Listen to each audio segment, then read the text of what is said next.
Saat ku tatap mentari pagi, mulai kembali kehidupan ini.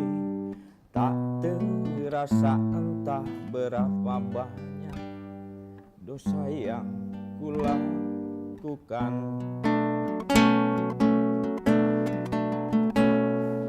Ku hanya mampu berusaha karena ku yakin Dia Maha Pengasih. Selama kita selalu sujud padanya dengan keikhlasan.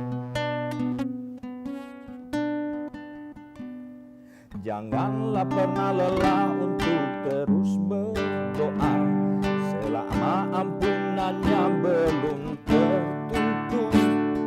Janganlah pernah lelah untuk tetap bekerja selama karunia-Nya tetap tercurah. Ku ingin seperti matahari menyinari bumi dengan keikhlasan. Ku ingin seperti air sungai yang mengalir, suburkan sawah dan ladang petani.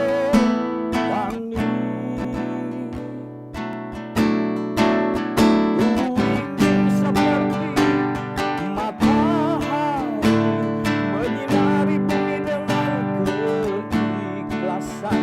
Ku ingin seperti air sungai yang mengalir, suburkan sawah dan ladang.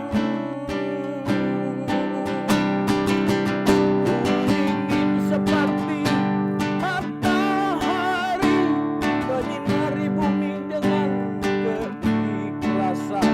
Ku ingin seperti air sungai yang mengalir, suburkan sawah dan ladang petani. Ku hanya mampu berusaha karena ku yakin Dia Maha Pengasih. Selama padanya dengan keikhlasan. Janganlah pernah lelah untuk tetap berdoa selama ampunannya belum tertutup. Janganlah pernah lelah untuk terus bekerja selama karunia-Nya tetap tercurah. Ku ingin seperti matahari menyinari bumi dengan keikhlasan. Ku ingin seperti air sungai yang mengalir, suburkan sawah dan ladang petani.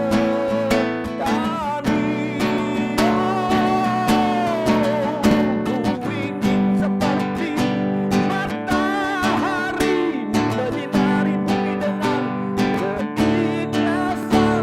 Ku ingin seperti air sungai yang mengalir, suburkan sawah dan ladang petani.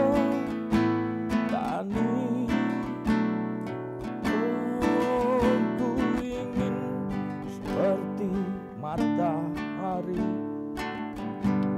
menyinari dengan keikhlasan.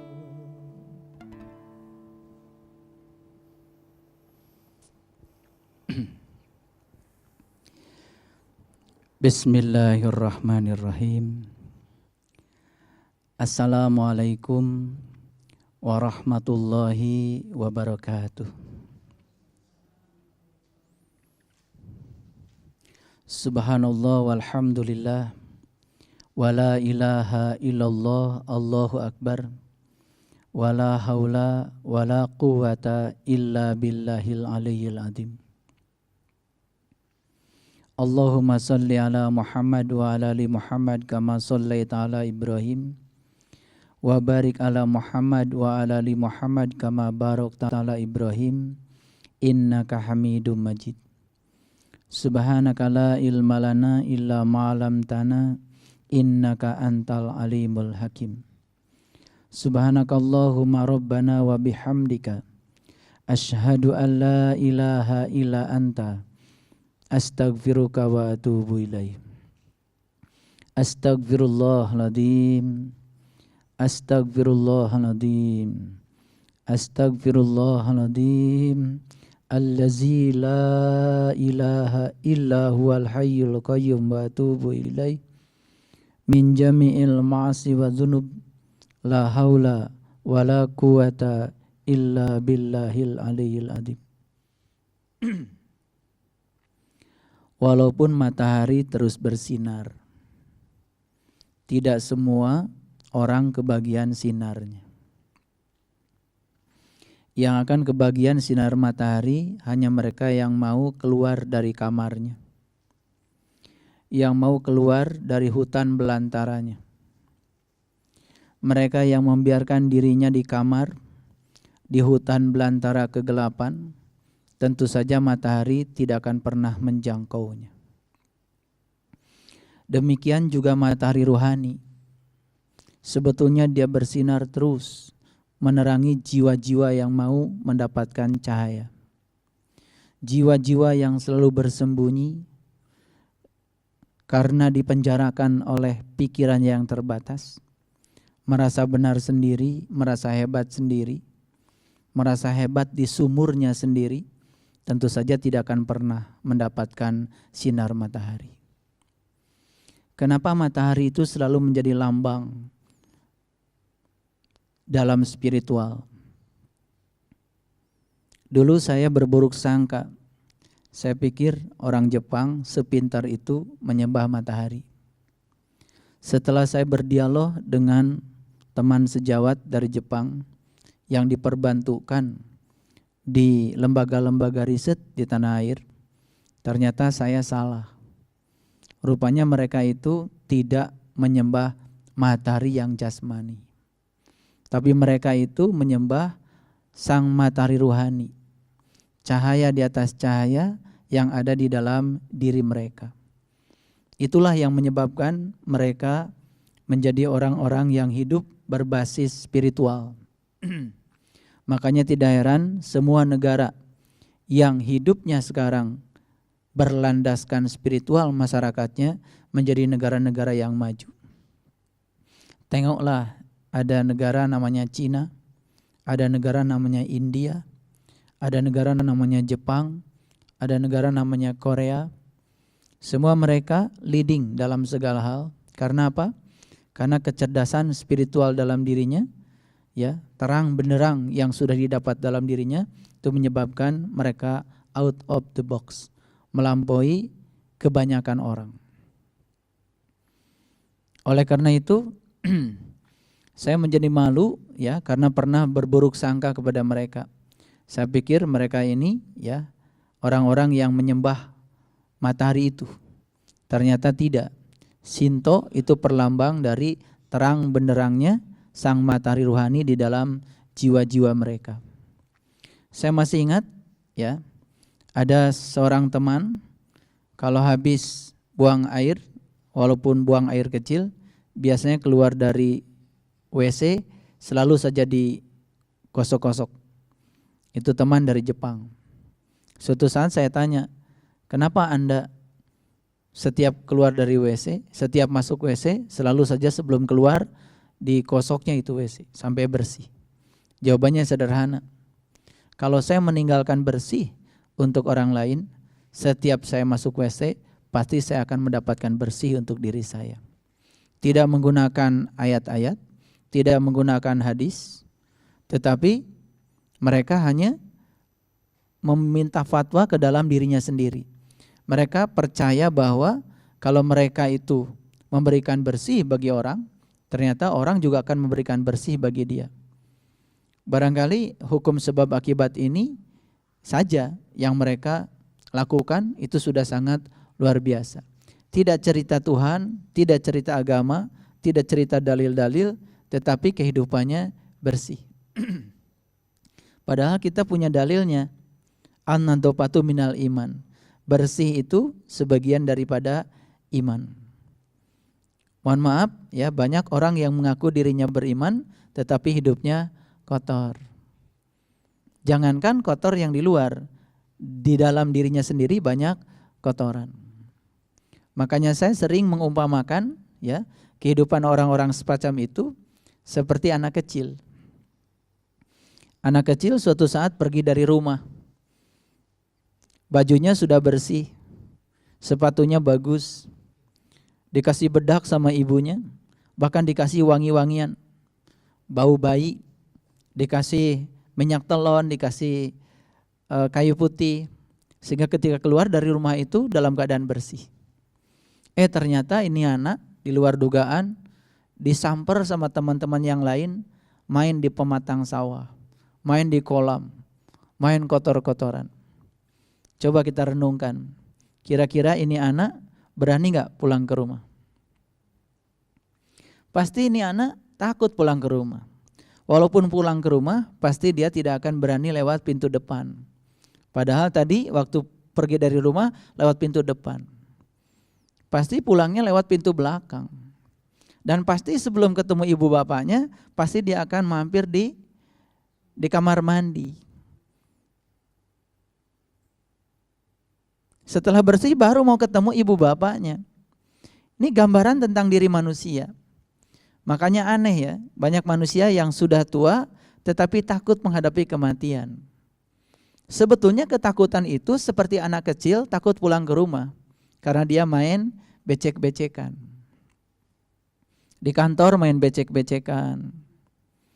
Di masjid ngurus masjid pun becek-becekan. Ngurus zakat becek-becekan. Makanya banyak manusia sekarang ini gampang terkena penyakit ya. Kalau dulu kan penyakit itu jarang ya. Orang dulu makanannya juga yang alami, singkong, jagung, ya toh? Padi juga, padinya beras merah, ditumbuk ya. Dulu orang seperti itu. Sekarang kan orang makannya aneh-aneh. Makan batu, besi, kabel. Ya. Lalu penyakit darah tinggi melanda semua orang.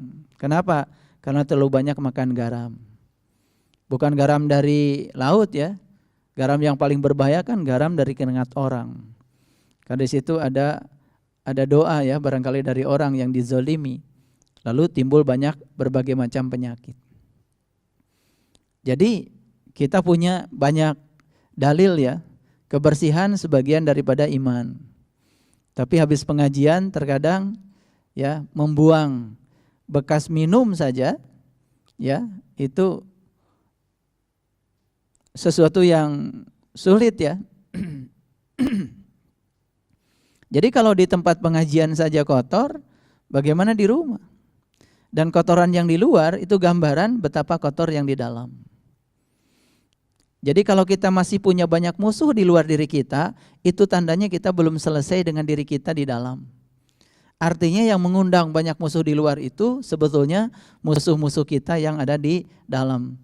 Karena yang di dalam belum selesai. Jadi cerita mengenai matahari tadi, saya akan kembali mempertegas. Ternyata leluhur kita juga di Nusantara dulunya ngagem agama matahari. Bukan menyembah matahari, tetapi matahari yang dimaksud adalah sumber cahaya ilahi yang ada di dalam diri setiap manusia. Itu sebabnya matahari adalah sumber cahaya. Coba kalau kita buat eksperimen sederhana saja. Kalau ini tangan saya, kemudian di sana ada matahari, pasti kan di bawahnya ada bayangan. Kalau tangan saya ini bergerak mendekati matahari, ikut gak bayangan? Ikut. Jadi kalau matahari itu adalah tujuan kita, tempat kita pulang nanti, dan tangan kita ini kan kita, diri kita. Bayangan itulah dunia. Makanya sering diulang-ulang di Quran, innamad dunya laibun walahun. Dunia itu mimpi dan senda gurau. Dunia itu bayangan. Jadi kalau sekarang tangan saya gerakan menuju matahari, berarti menuju sumber cahaya, kan bayangan ikut. Tetapi kalau saya mengejar bayangan saya sendiri, berarti meninggalkan cahaya. Apakah ada orang yang pernah berhasil menangkap bayangannya sendiri? Kan tidak pernah ada. Maka hukum spiritualnya cuma dua. Kalau kita mengejar Allah, kita akan dapat dua, Allah dan dunia. Tapi kalau kita mengejar dunia, kita akan kehilangan dua. Kehilangan dunia dan Allah.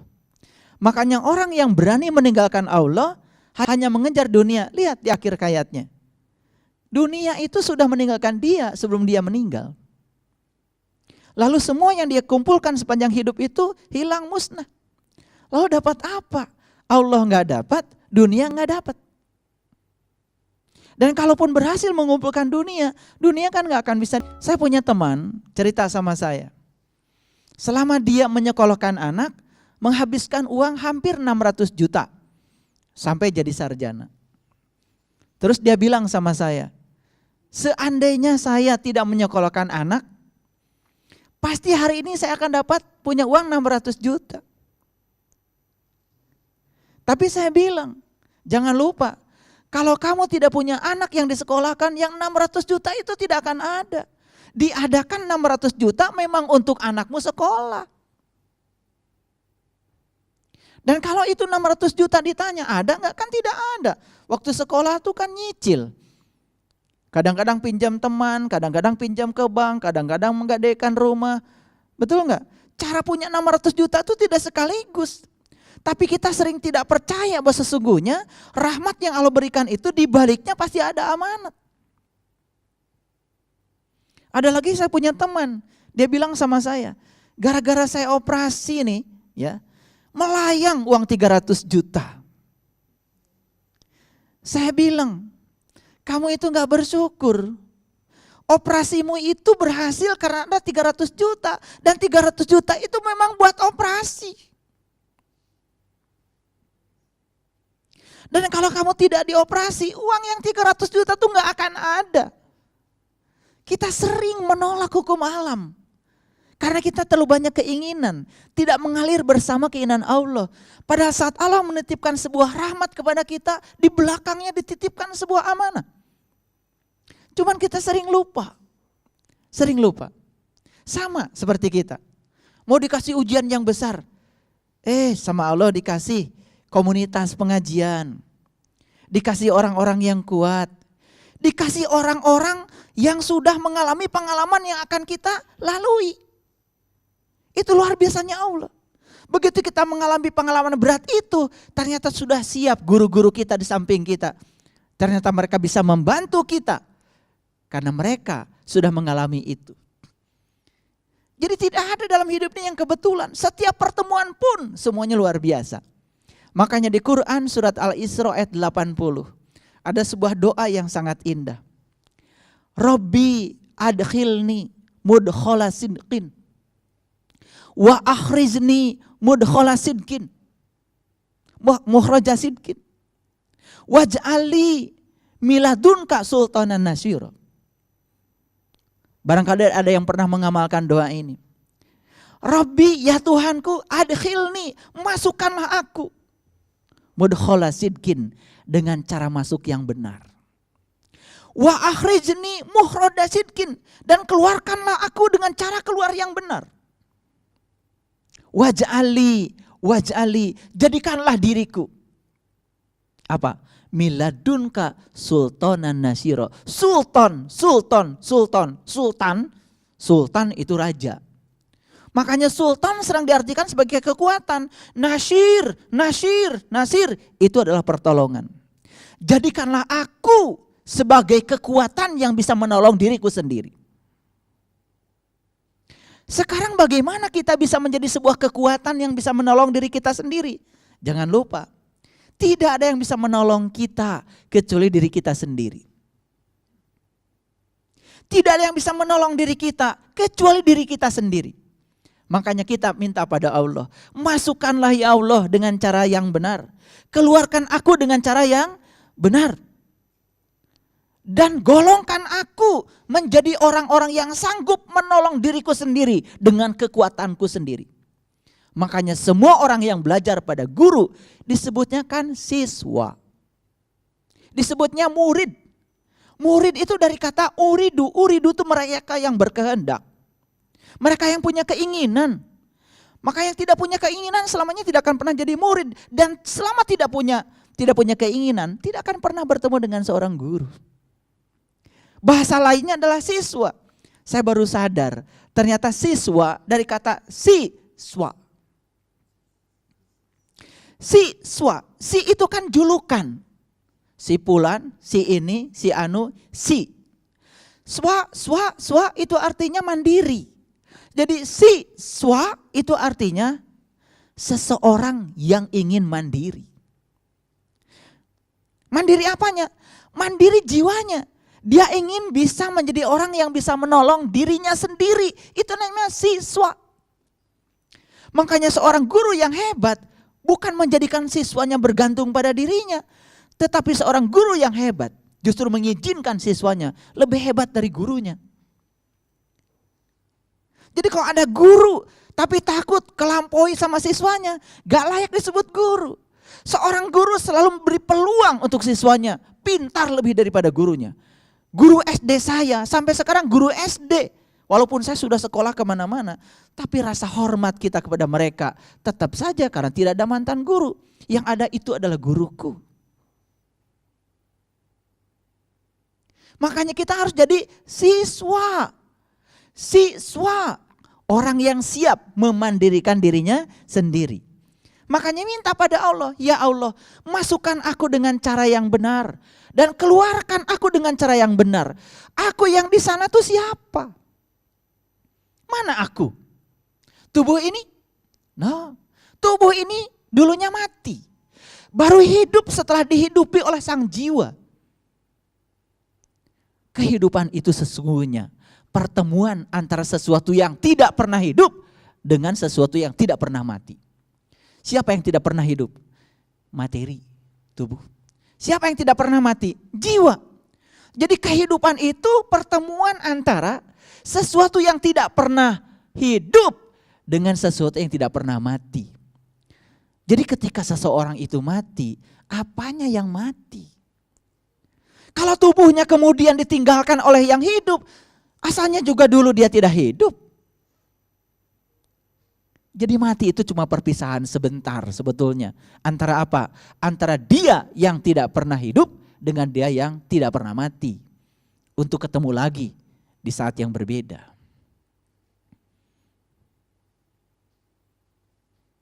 Jadi kita harus jadi siswa, harus jadi murid, uridu, mereka yang berkehendak.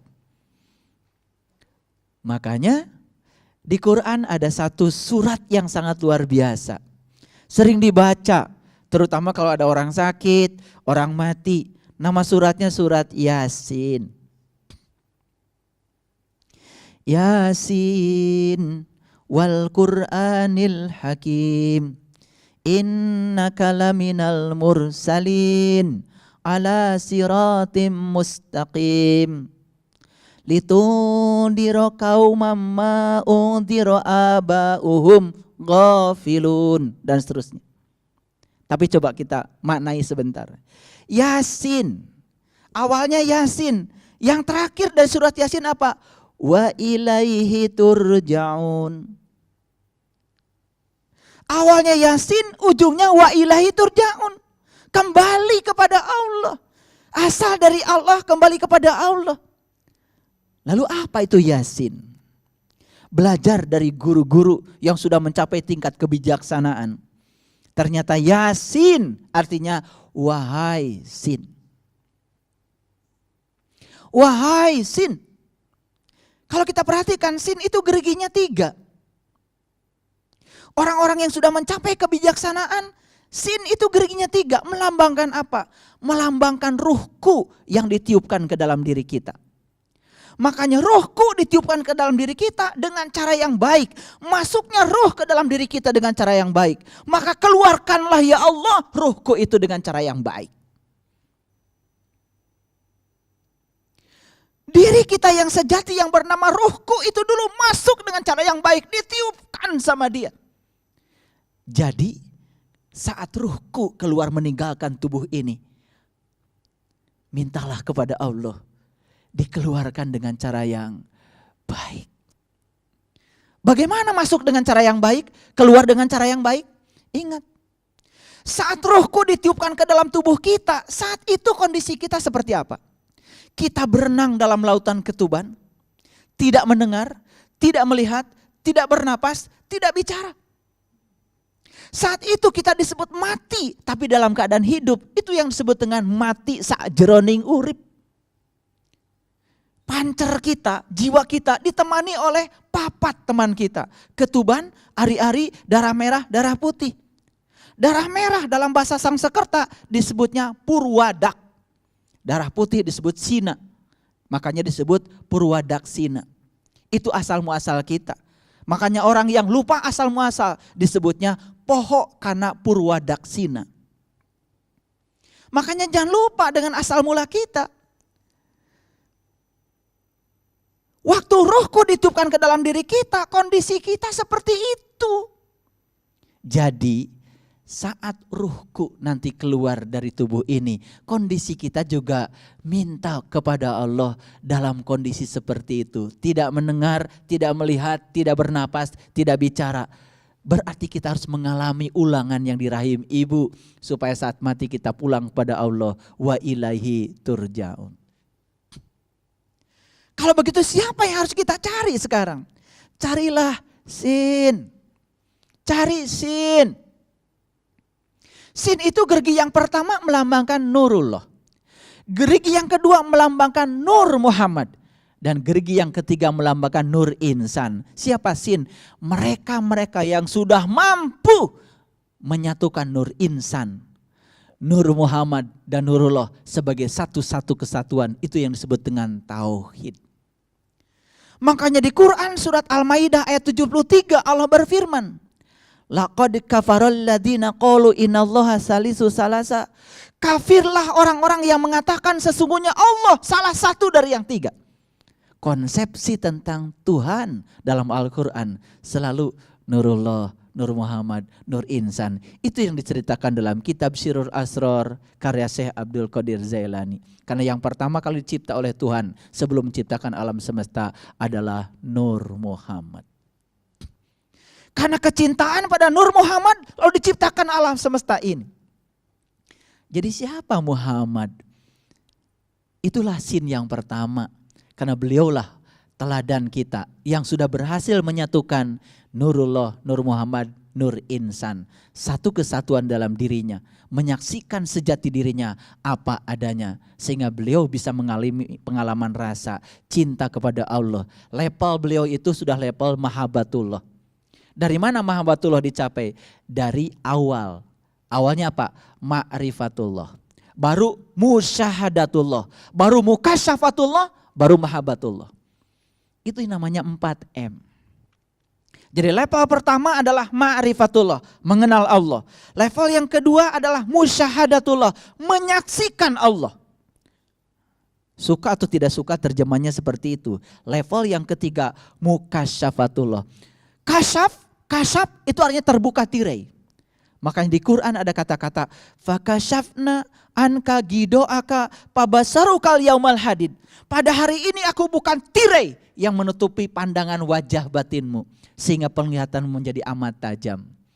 Masa tidak mau kita dibuka tirai supaya penglihatan kita menjadi tajam, supaya kacamata jiwa kita yang menyebabkan kita sering jatuh mengalami kecelakaan spiritual itu tidak lagi.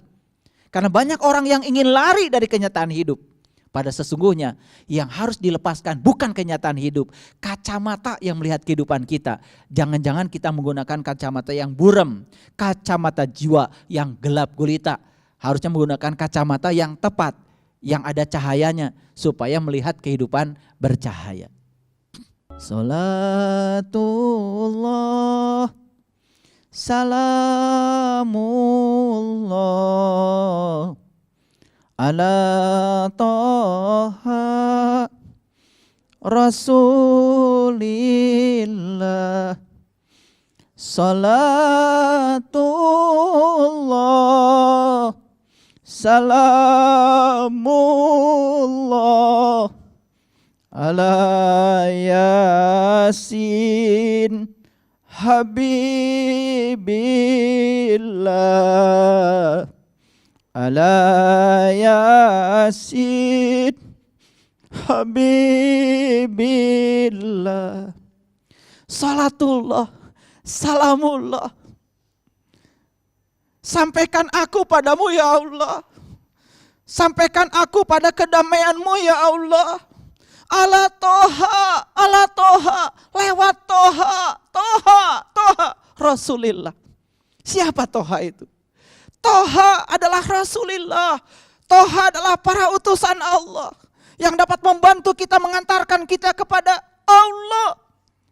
Berapa banyak orang baca sholawat tapi nggak ngerti. Kalau kita mengerti, getarannya hadir. Subhanallah. Ayo kita sama-sama baca sholawat. Keraskan ya suaranya. Salatullah, salamullah ala Toha Rasulillah. Salatullah, salamullah ala Yasin Habibillah ala Yasin Habibillah. Tawassalna bismillah bil hadi Rasulillah wa kulli mujahidin lillah bi ahlil badri ya Allah, bi ahlil badri ya Allah.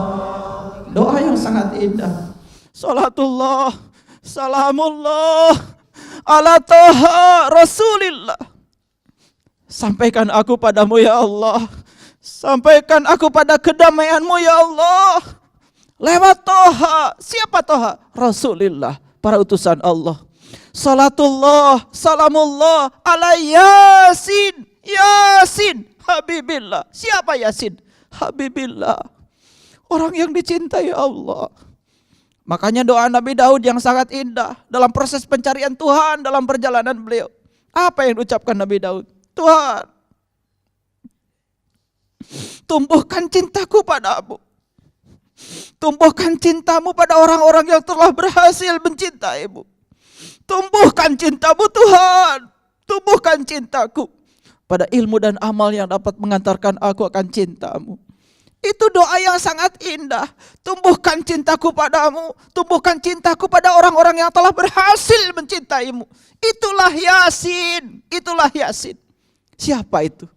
Orang yang sudah bisa menyatukan Nurullah, Nur Muhammad, Nur Insan, satu kesatuan dalam dirinya. Orang yang sudah bersahadat dengan pengertian yang sebenarnya. Bukan sekedar ucapan membaca syahadat. Banyak orang yang puas membaca syahadat. Asyhadu an la ilaha illallah wa asyhadu anna Muhammadar Rasulullah. Tapi tidak mengalami pengalaman syahadat. Syahadat semacam itu tidak ada getarannya, tidak ada energinya. 1000 kali kita mengucapkan kalimat itu, lurus-lurus saja, tidak mengubah kesadaran kita. Tapi syahadat yang berbentuk pengalaman, dibimbing oleh seorang Yasin, Yasin. Kita tidak hidup sejaman dengan Nabi Muhammad. Tapi Nabi Muhammad sudah menjamin.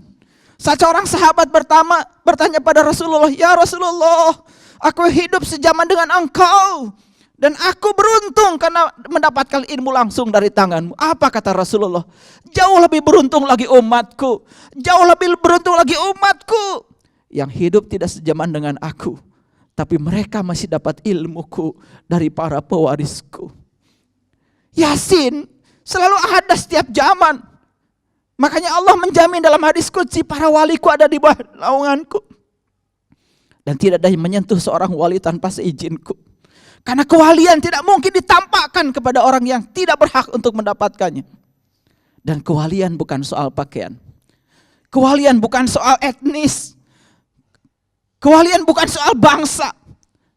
Tapi kewalian adalah hak prerogatif Allah bagi siapa saja yang diutus untuk mengantarkan hamba-hamba Allah kepada Dia. Yasin. Yasin. Makanya dikatakan dalam ayat berikutnya, wal Qur'anil Hakim. Demi Quran yang penuh dengan kebijaksanaan. Siapa sesungguhnya Yasin itu? Dan siapa itu Quran? Begitu kita mendengar kata Quran, yang terpikir adalah tulisan. Padahal Quran ada dua. Ada yang tertulis, ada yang tidak tertulis. Ada yang namanya Quran Qadim, dapat dibaca tanpa ditulis. Dan Quran itulah matahari sejati yang ada pada diri setiap manusia. Kitab itulah yang disebut dengan wahudan wa nurun. Itulah Quran kebijaksanaan. Maka lihat, mohon maaf, tanpa merendahkan, banyak orang pinter baca tulis Quran tapi tidak bijaksana.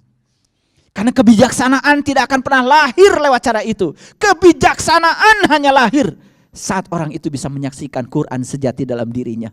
Iqra kitabaka, kafa binafsika al-yawma 'alaika hasiba. Kitab sejatimu itulah juru hisabmu, itulah juru pembimbingmu. Baca kitabmu itu, itulah Quran yang mengandung kebijaksanaan. Makanya jangan heran kalau orang tua kita, leluhur kita di masa lalu menjadi orang-orang yang bijaksana. Mungkin tidak sepandai kita baca Qurannya sekarang. Tajwidnya kadang-kadang banyak salahnya. Makhrajnya tidak sehebat kita. Bahkan lagunya tidak semerdu kita. Tapi budi pekertinya, akhlaknya. Karena mereka sudah berhasil membaca kitab sejati dalam dirinya. Itulah wal Qur'anil Hakim. Innaka laminal mursalin. Sesungguhnya Anda adalah para utusanku, kata Allah. Jadi siapa para utusan Allah itu? Gelar kerasulan, titik sampai Nabi Muhammad. Tidak ada lagi gelar kerasulan setelah itu. Tapi tugas-tugas kerasulan tidak akan pernah berhenti. Maka Nabi Muhammad mengatakan al ulama warasatul anbiya. Tugasku dilanjutkan oleh para ulama. Mereka yang mewarisi ilmuku. Ulama ada batasannya, yang mewarisi ilmunya para nabi. Itulah sin masa kini. Jadi siapa ulama sesungguhnya? Yang sudah menyaksikan sin dalam dirinya. Yang sudah menyaksikan nurullah, nur Muhammad dan nur insan. Nyata senyata-nyata dalam dirinya. Yang sudah terang benderang kolbunya. Itu yang harus kita cari. Itulah sin masa kini. Dan selalu akan ada di setiap zaman. Innaka laminal mursalin. Ala sirati mustaqim. Siapa? Mursalin itu siapa? Mursalin ala sirati mustaqim. Mereka yang senantiasa berdiri di jalan yang lurus. Apa itu jalan yang lurus? Siratal ladzina an'amta alaihim. Jalannya orang-orang yang telah dianugerahi nikmat oleh Allah. Siapa mereka itu? Wa may yuti'illah wa rasulah faulaika ma'al ladzina an'amallahu alaihim minan nabiyyin wasyiddiqin wasuhada wassalihin. Orang yang dianugerahi nikmat dalam Quran cuma 4. 1 para nabi, 2 para siddiqin, 3 para suhada, 4 para solehin. Masuk aja kita ke satu golongan dari salah satu yang 4. Sudah luar biasa. Masuk saja salah satu golongan dari yang 4 itu luar biasa. Apalagi kalau bisa jadi solehin, jadi syuhada, jadi siddiqin. Insya Allah sekaum dengan para nabi. Jangan cuma ngaku saja. Saya umatnya Nabi Anu. Tapi kita tidak pernah merasakan pengalamannya mereka. Umatnya Nabi Musa di Quran. Ketika disuruh beriman kepada Allah, Allahnya Musa. Apa yang dikatakan umatnya Nabi Musa? Ya Musa, bagaimana aku bisa iman pada Allah Tuhanmu? Kalau yang boleh melihat cuma engkau. Aku juga pengen melihat Musa. Itu diabadikan di Quran surat Al-Baqarah. Wa idh qultum ya Musa lanu'mina lanu'mina laka hatta naroh jahratan fahodatuhumus sa'iqah. Summa ba'asnakum min ba'di mautikum la'allakum tashkurun. Kemudian mereka mengalami pencerahan. Dan saat itu mereka dibangkitkan dari kematiannya. Kematian jiwa. Dan mereka menjadi orang-orang yang bersyukur. Syukur itu artinya terbuka. Lawannya daripada kufur. Kufur artinya tertutup. Syukur artinya terbuka. Ala syirati mustaqim. Lihat ayat berikutnya. Litundiro kaumamma undiro abauhum fahum ghafilun. Tugasnya para utusan itu apa? Memberi peringatan kepada kaum yang mungkin oleh bapak-bapak mereka tidak diberi peringatan. Lalu mereka menjadi orang-orang yang lalai kepada Tuhan. Lalai kepada Tuhan artinya apa? Tidak bisa ingat kepada Allah. Gara-gara tidak tahu dan kenal kepada Allah. Itu tugas utama para rasul. Litundiro kaumamma undiro abauhum fahum ghafilun. Itu tugasnya. Ngasih tahu orang-orang yang lalai kepada Allah. Kenapa orang lalai pada Allah? Karena tidak bisa mengingat Allah. Kenapa tidak bisa mengingat Allah? Belum tahu dan kenal kepada Dia. Makanya di Quran dinyatakan innalladzina amanu wa tatma'innu qulubuhum bizikrillah. Ala bizikrillahi tatma'innul qulub. Innalladzina amanu, sesungguhnya orang beriman itu siapa? Wa tatma'innu qulubuhum bizikrillah, yang kolbunya sudah tentram. Karena apa? Bizikrillah, karena dia bisa mengingat Allah. Siapa yang bisa mengingat Allah? Yang sudah tahu dan kenal. Makanya iman, kata Nabi, al-iman tasdiqun bil qalbi wa ikrarun bil lisan wal amalun bil arkan. Iman itu pembenaran oleh kolbu, baru mewujud menjadi ikrar dalam lisan dan perbuatan. Makanya dalam tradisi leluhur kita ada namanya dharma bakti, ada yang namanya dharma suci, ada yang namanya dharma agung. Dharma bakti artinya apa? Dharma bakti artinya kita memiliki guna buat diri sendiri, buat keluarga, orang-orang yang terdekat. Dharma suci, kalau kita sudah berguna diri kita buat bangsa dan negara. Dharma agung, kalau kita sudah berguna untuk seluruh makhluk yang hidup, yang gak hidup, yang nampak, yang gak nampak. Jadi saya tunjukkan kepada murid-murid saya saat perjalanan kemarin. Bagaimana semesta itu begitu bersahabat pada orang-orang yang mampu menebarkan cahaya pada semesta. Bagaimana semesta itu memanjakan kita kalau kita mampu memberikan segahan kepada semesta. Makanya mereka yang sudah punya cinta kasih yang luhur, sudah dharma agung, mereka itu mencintai semuanya, bukan sekedar yang hidup, yang tidak hidup, bukan sekedar yang nampak, yang tidak nampak. Makanya sering membuat hubungan, ngasih hadiah Al-Fatihah buat para leluhur semuanya. Semua makhluk di semua tingkatan, di semua ruang, di semua waktu. Karena mereka tidak mati, mereka hidup. Luar biasa. Itulah cinta kasih. Welas asih yang sudah muncul karena apa? Sudah mendapatkan sinar matahari ruhani dari dalam. Yasin wal Qur'anil Hakim innaka laminal mursalin. Jadi Yasin itu adalah para mursalin, para utusan Tuhan. Kenapa? Ala siratim mustaqim, karena mereka berjalan di jalan siratal mustaqim. Litundiro kaumama undiro abauhum fahum ghafilun. Tugas mereka mengingatkan orang yang lalai kepada Tuhan. Bagaimana yang lalai pada Tuhan dikasih ceramah? Bagaimana orang lalai kepada Tuhan dikasih tabligh akbar? Gak cukup. Kelalaian tidak cukup dengan ceramah. Kelalaian hanya bisa diselesaikan kalau mereka dikenalkan kepada diri sejatinya mereka masing-masing. Disitulah pentingnya kita tahu cara meniti ke dalam diri.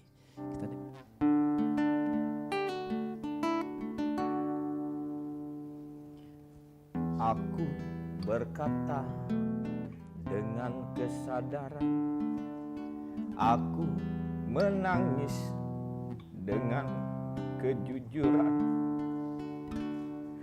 Aku berteriak dengan suara hidup. Aku menjerit dengan suara sukma.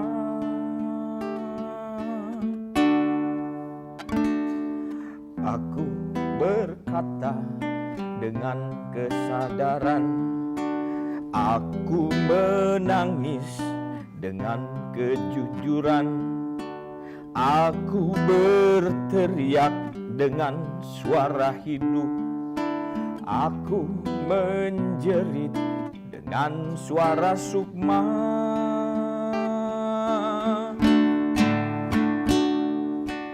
Di mana kenyataan yang sebenarnya nyata? Mungkinkah harapan hanyalah harapan?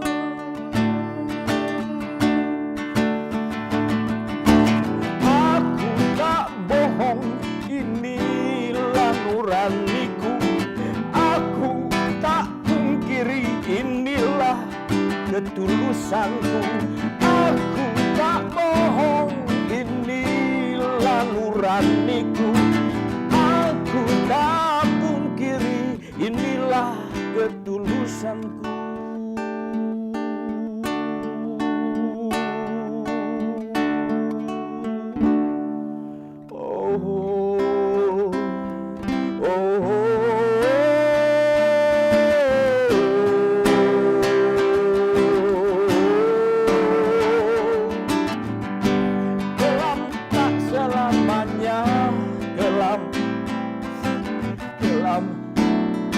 Selamanya hitam, hitam tak selamanya gelap, gelap gelap pun menjadi terang, semakin terang, semakin terang, semakin terang.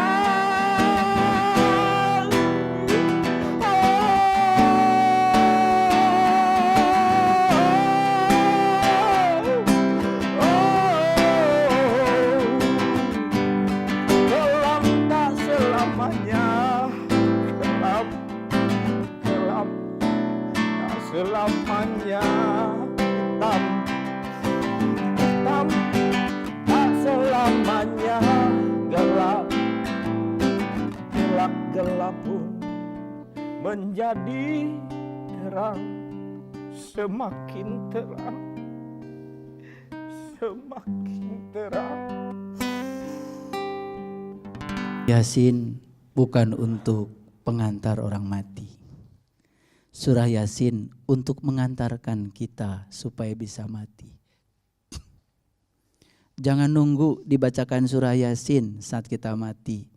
Bacalah sekarang surah Yasin, tangkap pesan-pesannya supaya kita bisa mati. Karena tugasnya surah Yasin adalah wa ilaihi turja'un, supaya kita pulang ke kampung asal kita dengan selamat.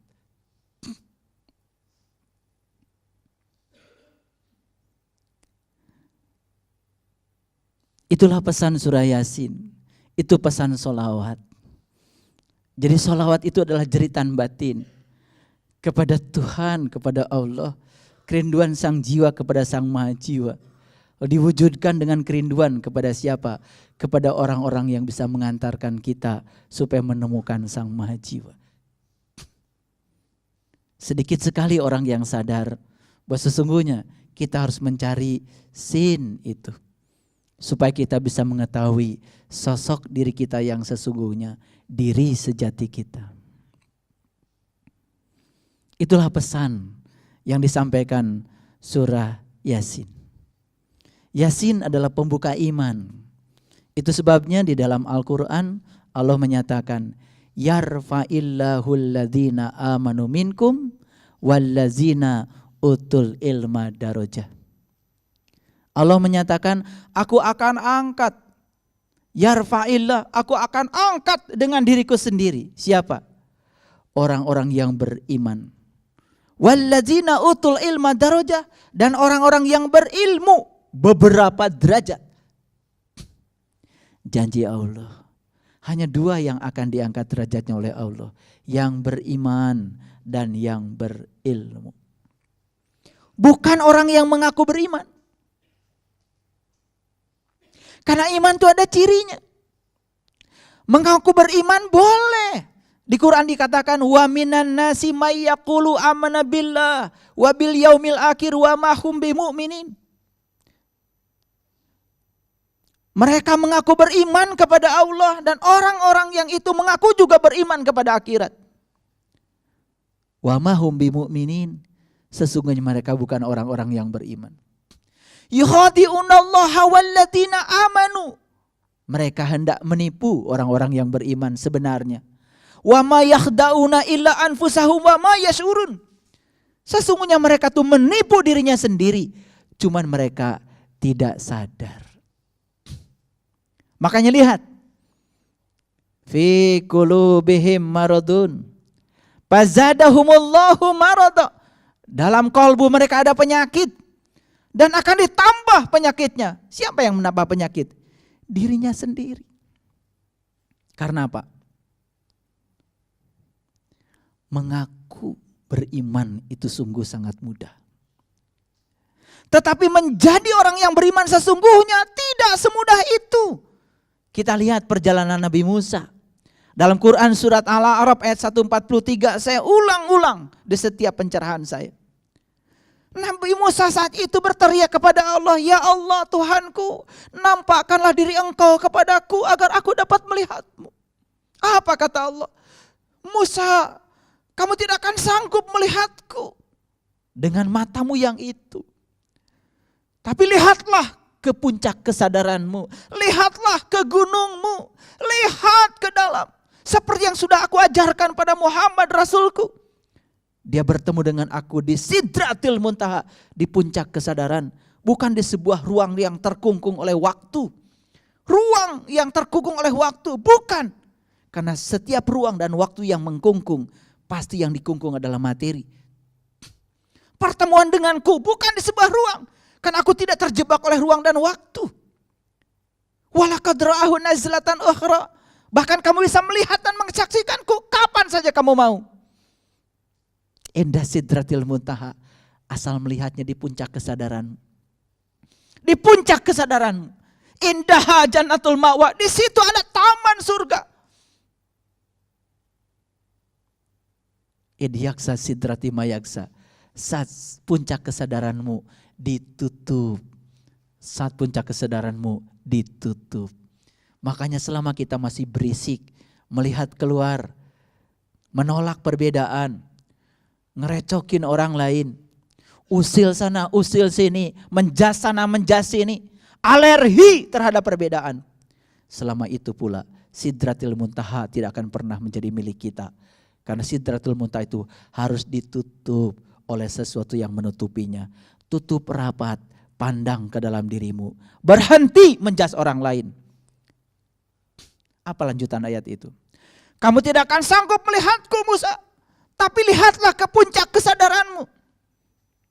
Ketika puncak kesadaranmu masih tetap diam sebagaimana adanya. Apa kata Allah? Falamma tajalla rabbuhu lil jabal. Saat itu Tuhan bertajali, menampakkan diri di puncak kesadarannya Musa. Lalu Musa jatuh pingsan. Puncak kesadarannya pun hancur luluh. Apa yang terjadi? Itulah momen yang sangat penting. Lalu Musa berkata, Qala subhanaka tubtu ilaika wa ana awwalul mu'minin. Maha suci Engkau ya Allah. Aku datang padamu ya Allah. Dan inilah awal aku beriman. Seorang Musa mengawali iman saja sedemikian luar biasa perjalanannya. Itu baru awal iman. Belum jadi orang beriman. Wa ana awwalul mu'minin. Kok kita ujug-ujug ngaku jadi orang beriman? Kapan awalnya? Padahal di Quran dikatakan alladzina amanu wa tatmainu qulubuhum bi dzikrillah. Ciri orang beriman kata Allah, tentram kalbunya. tentram kolbunya. Padahal kita ngakunya orang beriman, tapi kolbunya masih tidak pernah damai. Pikirannya masih simpang siur. Orang lain bahagia, kita yang sedih.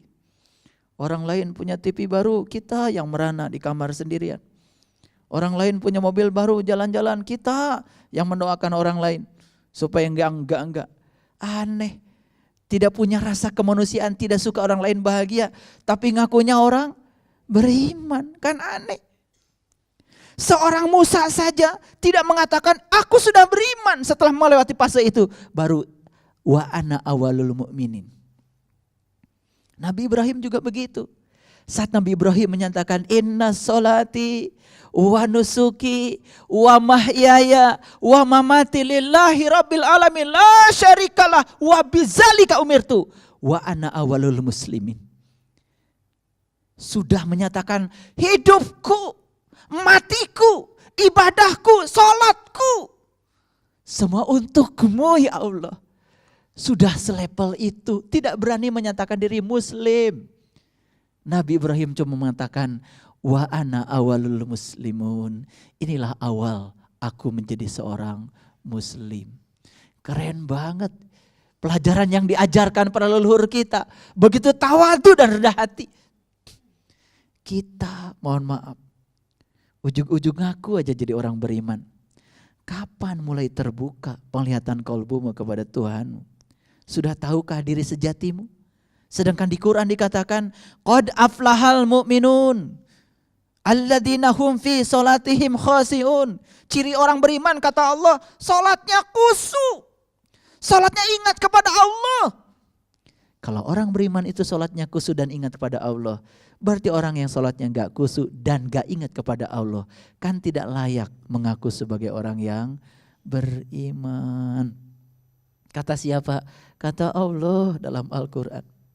Makanya pantas kalau Allah menyatakan aku akan angkat derajat orang beriman dan berilmu. Dua yang akan diangkat oleh Allah. Orang yang beriman dan berilmu. Hati-hati. Ilmu itu cuma satu sebetulnya. Ilmu itu awalnya cuma satu. Yaitu ilmu mengenal Tuhan. Makanya Nabi mengatakan makrifat adalah modalku, akal pikiran sumber agamaku.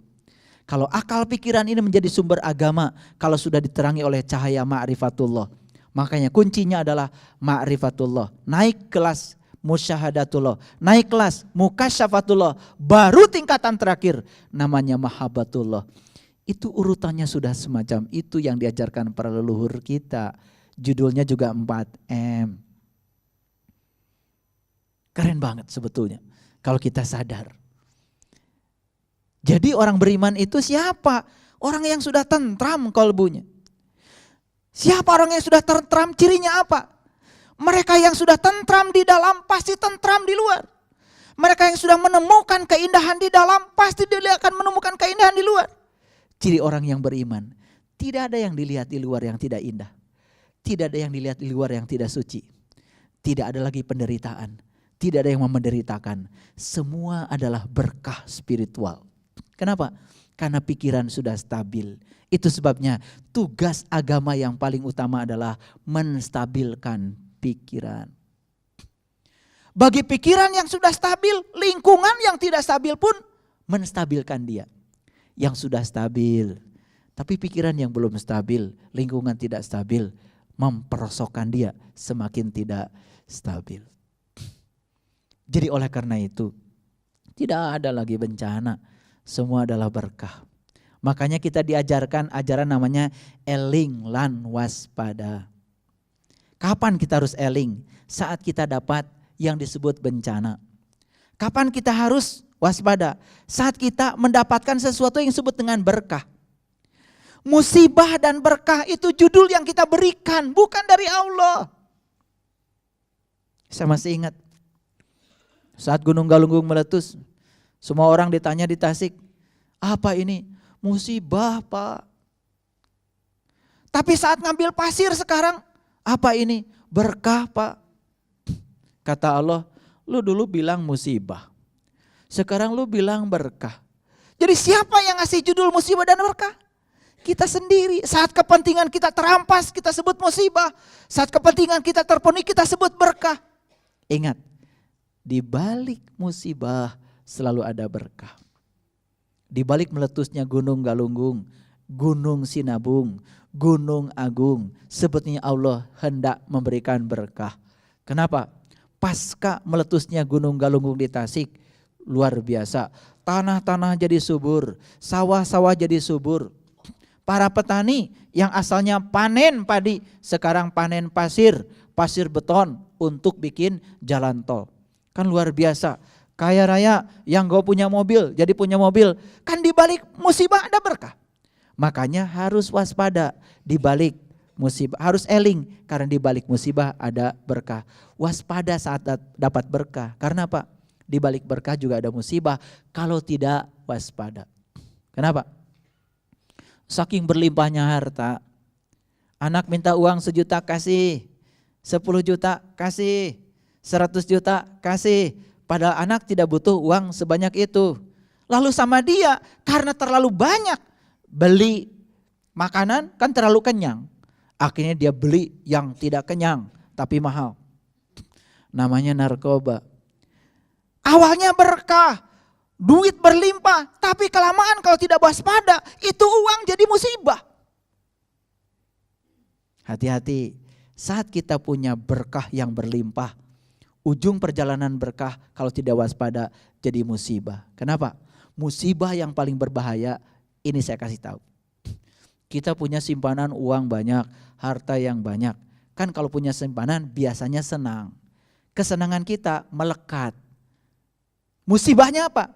Musibahnya saat mati itu harta menjadi kuburan bagi dia.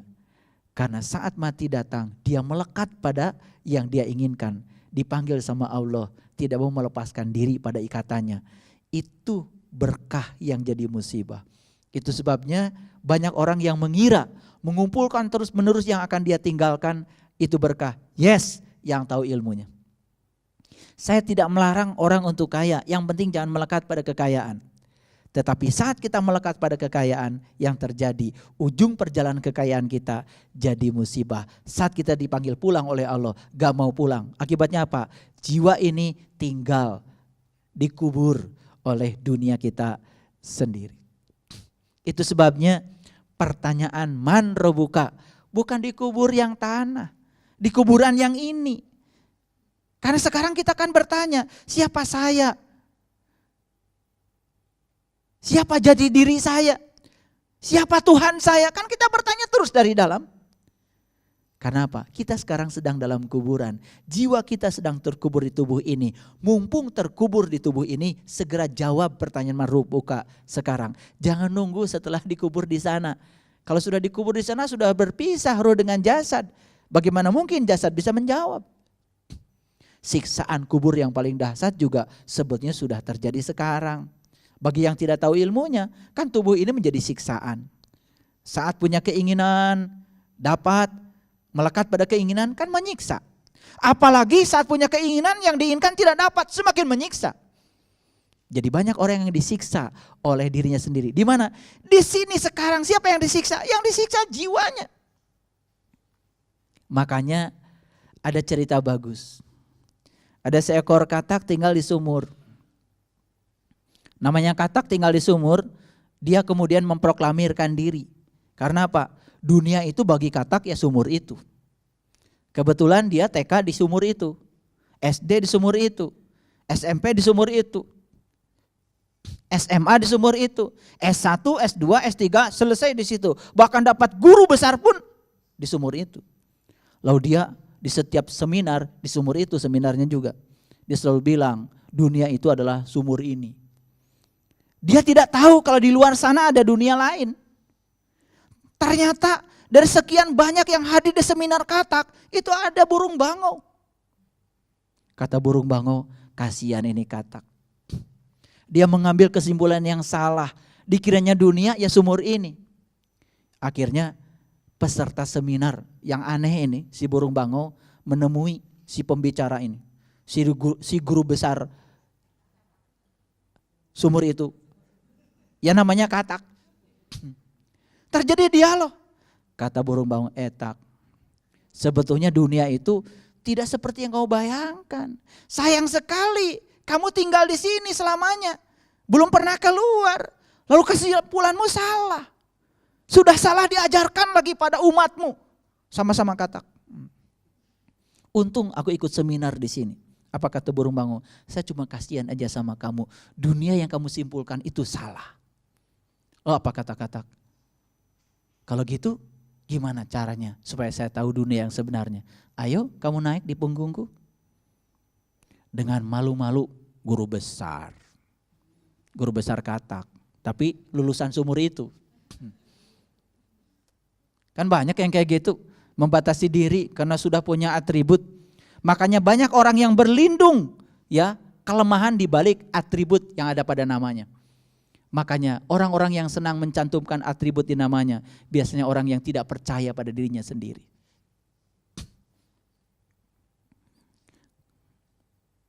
Apa yang terjadi?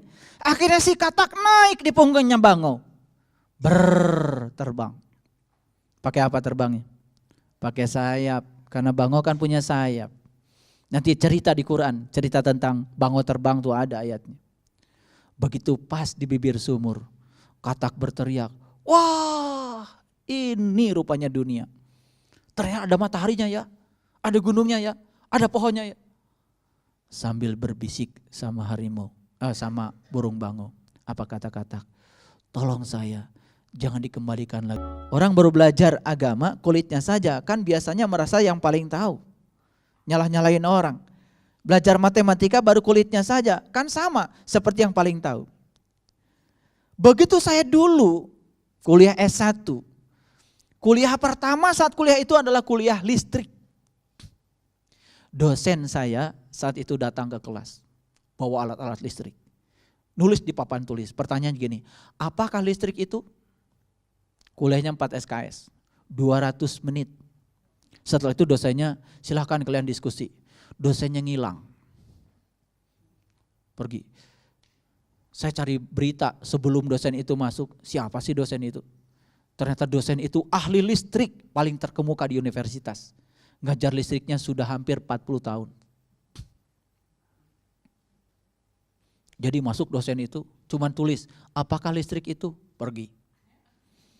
Wah, kami di kelas itu diskusi habis-habisan.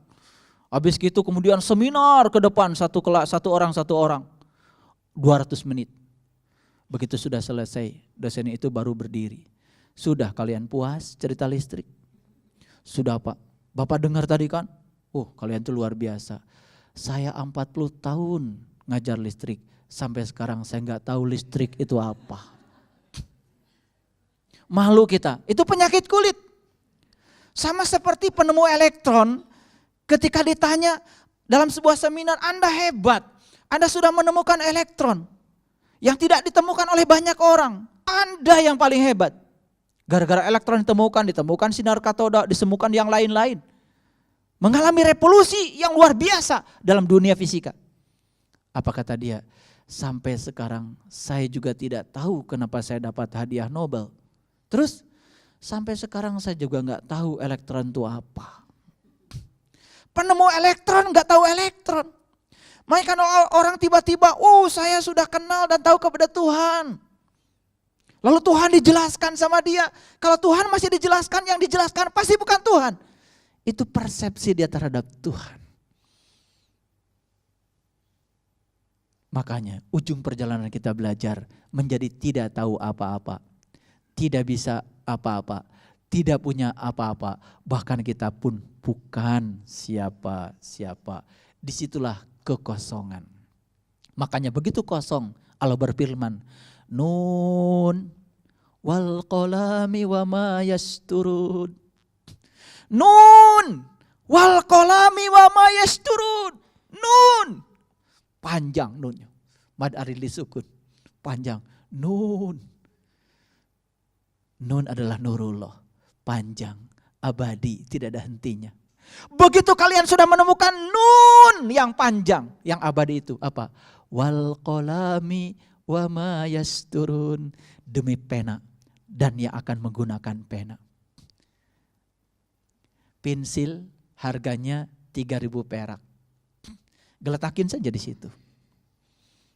Tapi begitu pensil diambil oleh seorang arsitek, digunakan untuk menggambar gedung. Satu gambar gedung harganya bisa miliaran. 3 juta berubah menjadi miliaran karena si pensil berserah diri pada yang menggunakannya. Kalau diri-diri ini diserahkan diri kepada Allah, silahkan Allah gunakan aku. Sebagaimana tujuan engkau menciptakan aku. Aku serahkan diriku padamu Tuhan. Ini malah ngatur Tuhan. Pensil ngatur si insinyur. Ya sudah, akibatnya apa? Coret-coret melulu. Kalau coret-coret kan gak jadi apa-apa. Makanya saat pensil digunakan, insinyur itu lama-kelamaan melihat, pensilnya tumpul, serut. Keluar lagi dalamnya, digunakan lagi, serut. Makanya Allah pun tidak akan pernah berhenti menggunakan kita jadi pensilnya dia. Makanya ada seorang yang mengaku beriman. Ini bukan orang beriman. Ngaku beriman. Ngaku orang soleh. Dia tinggal di pinggiran sungai. Suatu saat banjir besar. Datang rombongan penyelamat. Kalau sekarang namanya barangkali Tim SAR. Karena banjir masih satu betis gini, ya. Sampai dengkul, truk masih bisa lewat. Bapak, ayo masuk ke dalam truk Bapak, nanti air ini akan naik. Apa dia bilang? Saya ini orang beriman. Saya ini orang soleh, gak pernah berhenti saya beribadah pada Allah. Silahkan cari aja yang lain. Biar saya nanti. Banjir terus naik, sudah setinggi kepala. Yang datang sudah bukan truk lagi, truk udah mempan. Yang datang adalah perahu karet. Ayo Bapak, masuklah ke perahu karet. Kami tim penyelamat, percaya sama kami. Sudah tinggalkanlah rumah Bapak. Saya ini orang beriman, soleh. Tolong aja yang lain. Banjir sudah setinggi rumah. Perahu karet gak mempan lagi. Yang datang helikopter. Bapak, ayo pegang kepada tali helikopter ini. Yang dilemparkan dari helikopter. Apa yang terjadi?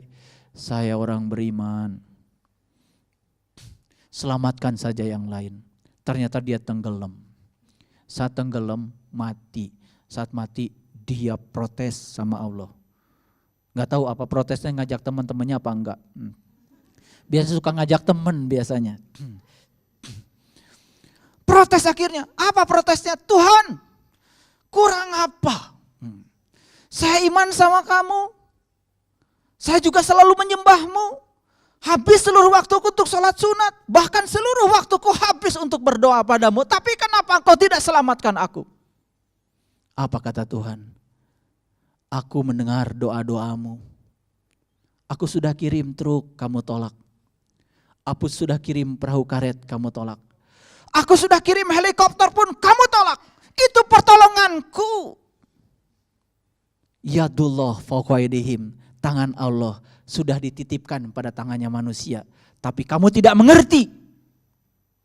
Karena dikiranya Allah tuh kayak Doraemon.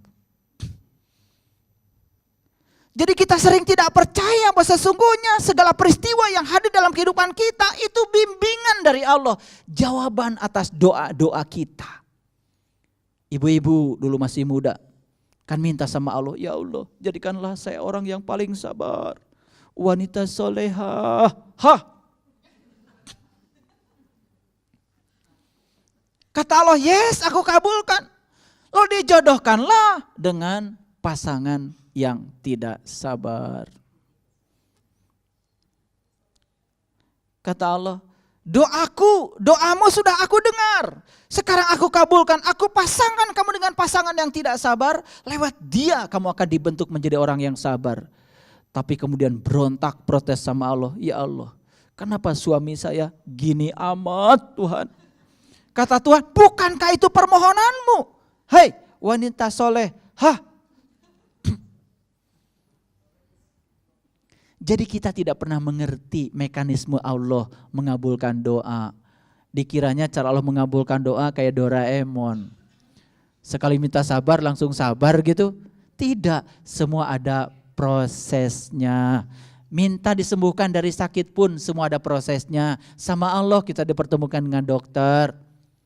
Dokter itu tangan Allah. Kalau percaya, kan Allah bilang, Yadullah, Yadullah, Yadullah fauqa aydihim. Tangan Allah sudah aku tanam pada diri-diri setiap orang, pada diri-diri setiap peristiwa. Semua tangannya Dia. Makanya saat peristiwa datang, jangan tanya sama Allah mengapa ini terjadi. Pertanyaannya, pesan apa ya Allah yang akan hendak Engkau sampaikan padaku. Lalu setiap peristiwa yang tidak kita ingin bukan lagi jadi hukuman, tapi jadi bimbingan yang menakjubkan.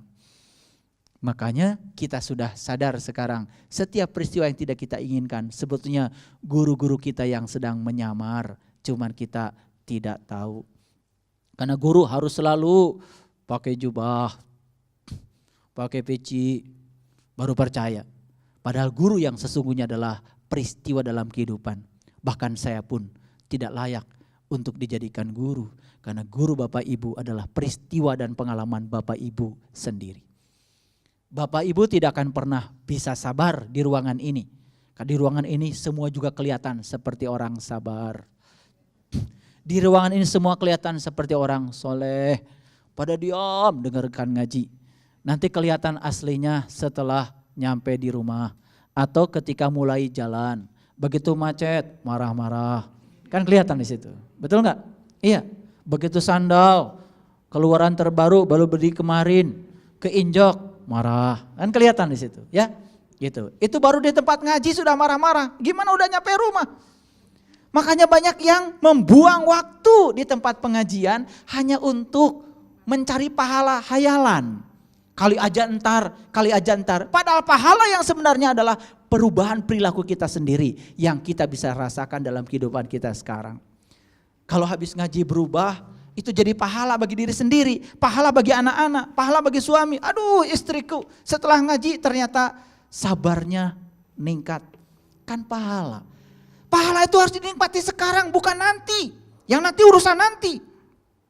Yang sekarang urusan sekarang. Segala kebaikan dari perbuatan baik kita itulah kita rasakan sekarang.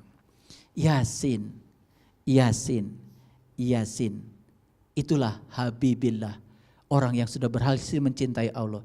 Cari orang itu agar kita pun bisa belajar cara mencintai Dia. Wa ilahi turja'un. Saatnya kita akan pulang menghadap Allah. Shadaqallahul adzim. Barakallahu li walakum. Assalamualaikum warahmatullahi wabarakatuh.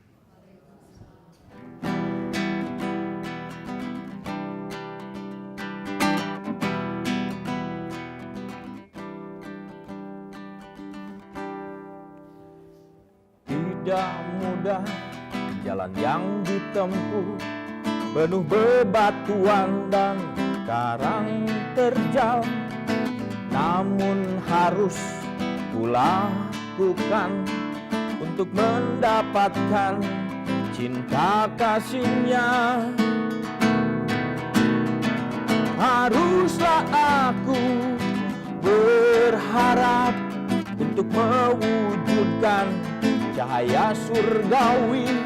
Raihlah asa bersama malam, raih keagungan dalam keheningan. Kerasnya hidup bukan alasan untuk lari dari kenyataan. Kerasnya bertanda kasih-Nya agar tak terlena dalam hidup. Keras